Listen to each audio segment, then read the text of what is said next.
엘리야, 북쪽 이스라엘 왕국은 더 빨리 하나님을 배반하고 하나님의 법에서 멀어졌단다. 아합은 이스라엘의 왕들 중 가장 악명 높은 왕이야. 그는 못된 아내와 손발을 맞춰 하나님을 대적했지. 아합의 아내 이세벨은 원래 시돈의 공주였어.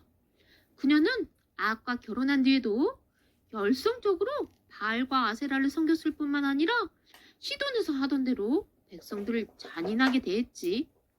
아합 왕은 바알 신전을 세우고 백성들에게 바알을 섬기라고 부추겼단다. 바알은 농사를 주관하는 신이다. 그러니 바알 신을 잘 섬겨야 비가 제때 잘 오고 풍성한 수확을 할 수 있다. 왕이 앞장서서 바알을 섬기니 백성은 자연히 바알의 종이 되었지.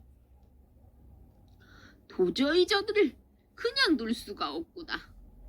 하나님은 안타까운 마음으로 선지자 엘리야를 부르셨지. 너는 아합에게 가. 내가 이 땅에 비를 내리지 않을 것이라고 일러라. 하나님은 하나님만이 비를 내리게 하거나 멈추게 할 수 있다는 걸 사람들에게 알려주고 싶으셨어. 엘리야가 아합 왕을 찾아갔지. 내가 다시 명령하기 전까지는 비나 이슬이 내리지 않을 것입니다. 뭐라고? 감히 여기가 어디라고 그런 헛소리를 짓거리는 게냐? 아합은 콧방귀를 끼며 엘리야의 말을 무시했어. 하나님은 엘리야에게 가뭄을 준비하라고 말씀하셨지. 너는 요단강 동쪽에 있는 그리 시내에 숨어라. 내가 까마귀들을 시켜 먹을 것을 가져다 주마. 그리 시내는 비가 내리는 계절이면 거센 물줄기가 바위를 넘어 흐르지만 비가 오지 않으면 바닥이 메마른 민낯을 드러내는 곳이야. 엘리야는 하나님 말씀대로 그리 시내로 가 동굴 하나를 찾아 몸을 숨겼지.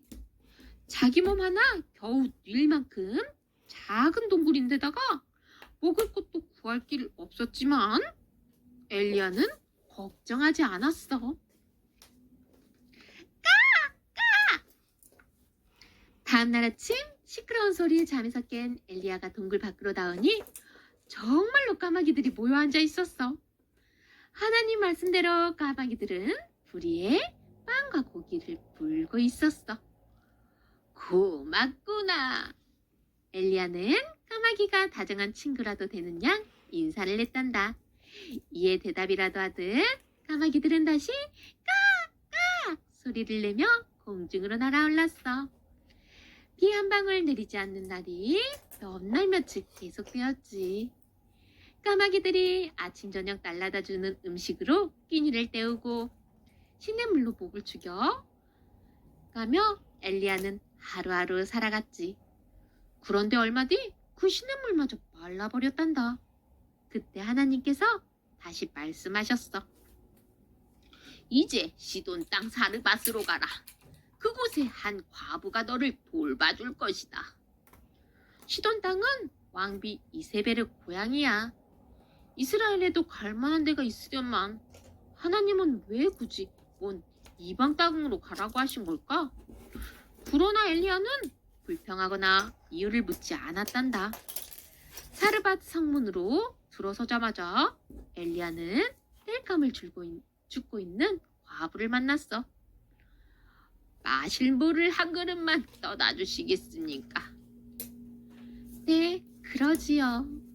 과부가 물을 가지러 가려고 할 때 엘리야는 바로 이 사람이구나 하고 느꼈어.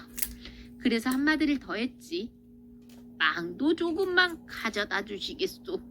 그러자 여자가 대답했어. 제게는 빵이 없습니다.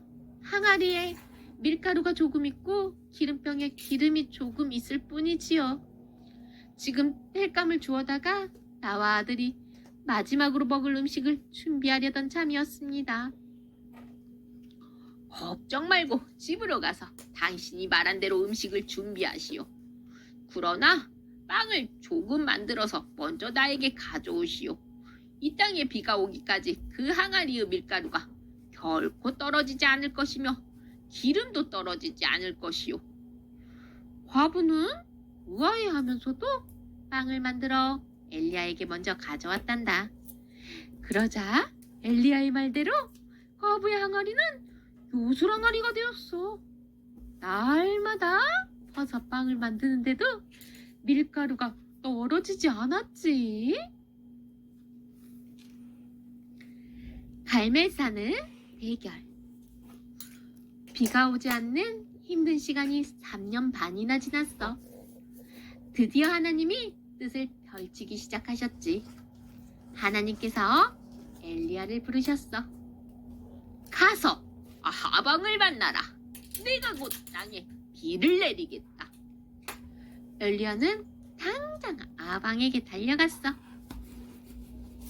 이스라엘을 괴롭게 만든 놈 드디어 나타났구나. 아방은 그동안 이를 갈며 엘리야가 나타나기만 기다리고 있었어. 엘리야가 가뭄을 내렸다고 생각하고 있었던 거지. 이스라엘을 괴롭히는 사람은 내가 아니라 임금님이십니다. 임금님이 바알신을 따랐기 때문에 하나님께서 재앙을 내리신 것입니다. 뭐라고? 감히 누구를 가르치려 듣는 것이냐? 이제 진정으로 비를 내리는 분, 진짜 신이 누구인지 가려봅시다. 이세벨한테 얻어먹고 사는 바알의 예언자 450명과 아세라의 예언자 400명을 갈멜산으로 모아두십시오. 뭐야? 아방은 말하는 것마저 괘씸해 당장이라도 엘리야의 목을 치고 싶었어. 하지만 그런다고 비가 올 건 아니잖아. 좋다 어디. 이놈의 수작이 어떤 건지 한번 보기나 하자. 아방은 신하들에게 명령했어.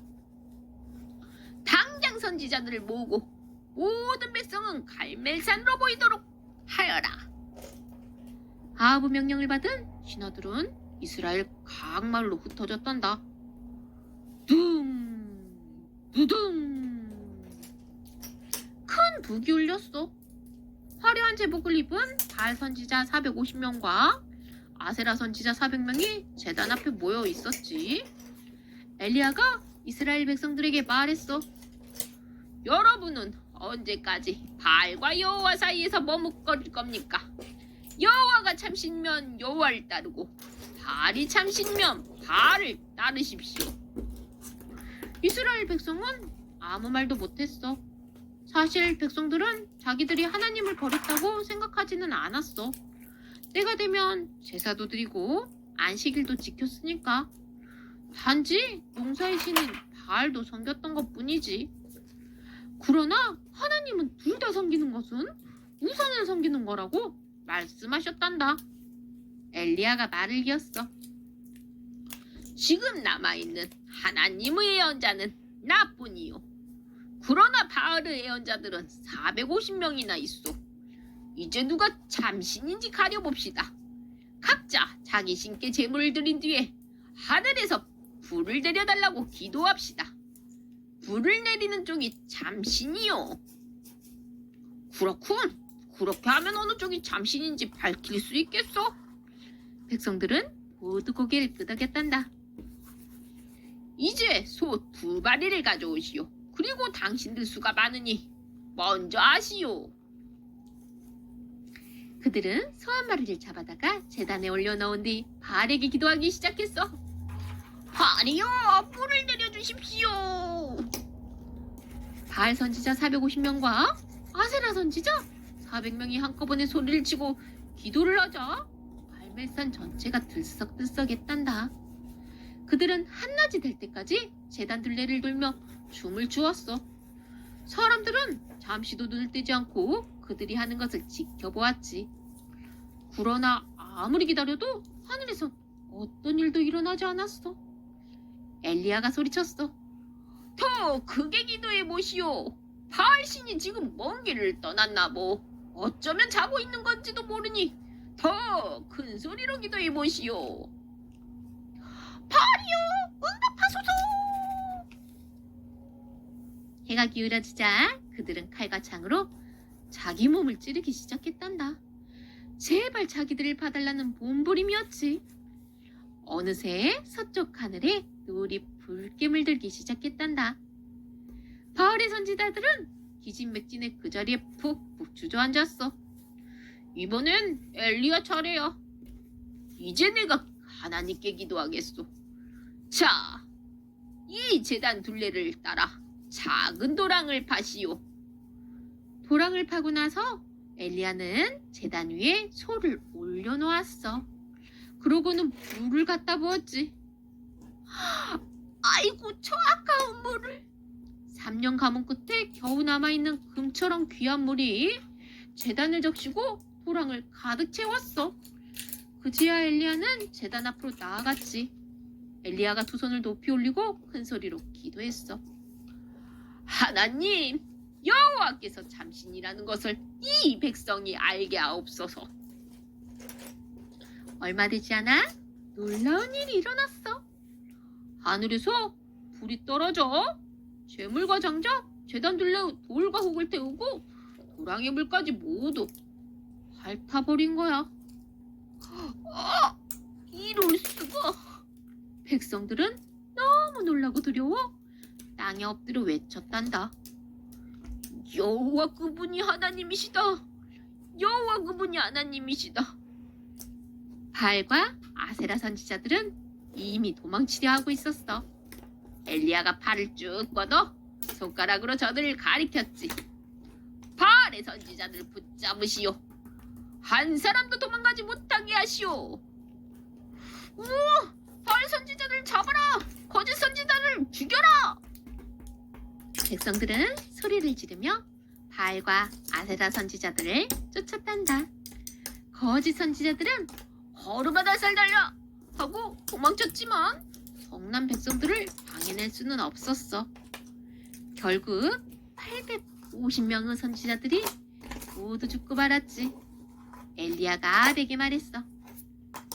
이제 올라가서 먹고 마시시오. 곧 큰 비가 내릴 것입니다. 아비 돌아가자 엘리야는 갈멜산 꼭대기로 올라가서 머리를 무릎 사이에 파묻고 기도했단다. 하나님, 약속하신 대로 비를 내려주십시오. 엘리야가 7번 기도했을 때 작은 구름이 생겨났어. 그러더니 곧 큰 비가 내리기 시작했지. 기나긴 가뭄이 끝난 거야. 로덴나무 아래서. 뒤늦게 갈멜산에서 있었던 일을 전해들은 이세벨은 화가 머리끝까지나 발을 동동 굴렀어. 엘리야, 내 반드시 너를 죽이고 말겠다. 감히 내 선지자들을. 이세벨을 피해 도망친 엘리야는 하루 종일 광야를 걸어가다가 어느 로덴나무 밑에 앉았어. 엘리야의 눈에서 눈물이 주르르 흘렀지. 하나님, 이제 다 끝났습니다. 차라리 제 목숨을 거두어 가십시오. 갈멜산에서 그 어려운 싸움을 했는데 돌아온 건 목숨의 위협뿐이라니. 엘리야는 물에 젖은 솜처럼 축 늘어져 아무것도 할 수가 없었어. 결국 울다 지쳐 로뎀나무 아래서 잠이 들었지. 얼마나 지났을까? 누군가 자기를 부드럽게 어루만지는 것이 느껴졌어. 엘리야는 힘겹게 눈을 뜨고 몸을 일으켰지. 그 손길은 바로 전사였어. 일어나 먹어라. 아직도 갈 길이 멀다. 머리맡에는 천사가 갖다 놓은 빵과 물이 있었어. 엘리야는 이것을 먹고 마신 뒤 다시 잠을 청했지. 천사가 전해주는 두 번째 음식을 먹고 나서는 힘을 얻어 시내산까지 걸어갈 수 있었단다. 시내산은 모세가 율법을 받았던 곳이야. 하나님의 산이라고 불렸지. 엘리야는 그곳에 한 동굴을 찾아 들어가 밤을 지냈어. 그 밤에 하나님께서 엘리야를 찾아오셨단다. 내가 지나갈 테니 나와서 내 앞에 서라. 엘리야는 하나님을 직접 뵙고 싶어서 얼른 동굴 밖으로 나갔어. 그러자 산을 쪼개고 바위를 부수는 엄청난 바람이 휘몰아쳤단다. 엘리야는 바람을 온몸으로 막아서면서 하나님을 찾아보았어. 하지만 하나님은 그 바람 속에 계시지 않았지. 바로 이어 땅이 조금씩 흔들리더니 곧 쩍쩍 갈라지기 시작했어. 엘리야는 갈라진 틈을 피해 다니며 하나님을 불렀지. 하나님은 그 지진 속에도 계시지 않았어. 그 다음엔 불이 활활 일어났어. 온몸이 녹을 듯한 열기를 참아가면서 엘리야는 하나님을 찾아 나섰지. 하지만 하나님은 그 불 속에도 계시지 않았단다. 그 뒤 부드럽고 조용한 소리가 들려왔어. 하나님이셨지. 하나님께서 작고 나지막한 소리로 부르셨어. 엘리야야, 너는 왜 이곳에 이렇게 앉아 있느냐? 하나님, 저는 언제나 제 힘을 다해 주님을 섬겼습니다. 그러나 이스라엘 백성은 주님의 제단을 부수고 주님의 예언자들을 칼로 죽였습니다. 이제 살아남은 예언자는 저밖에 없습니다. 그런데 지금 그들은 저까지 죽이려고 합니다. 하나님은 엘리야의 상한 마음을 어루만지며 따뜻하게 위로해 주셨지. 너는 너 혼자 살아남았다고 하지만 그렇지 않다. 내가 한 번도 바알에게 무릎 꿇은 적이 없는 사람 7,000명을 남겨두었다. 그러면서 엘리야가 새롭게 할 일을 가르쳐 주셨어. 아람과 이스라엘에 왕을 세우는 것과 후계자 엘리사를 뽑는 일이었지. 엘리야의 마음은 그제야 비로소 편안해졌어. 나중에 엘리야는 엘리사를 후계자로 삼고는 엘리사가 보는 앞에서 불말과 불병거를 타고 살아서 하늘로 올라간단다.